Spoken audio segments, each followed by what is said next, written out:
Welcome. In this video I will show you how to check the MAC address on your LG Gram laptop.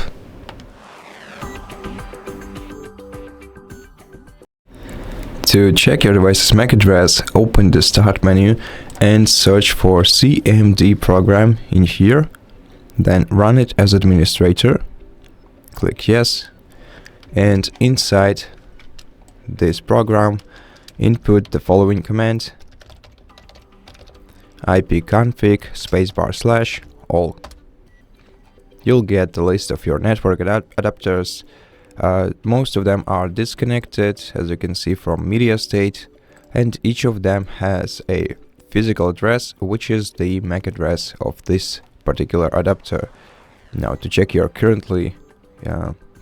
MAC address that you're currently using, you have to check most probably the Wi-Fi LAN adapter. And here is the physical address for it, so that's the MAC address that your PC is using right now, or my PC is using right now. And so that's basically it. Thank you for watching this video. If you liked it, please consider subscribing to our channel, leave us a like and a comment below, and I'll see you in the next one.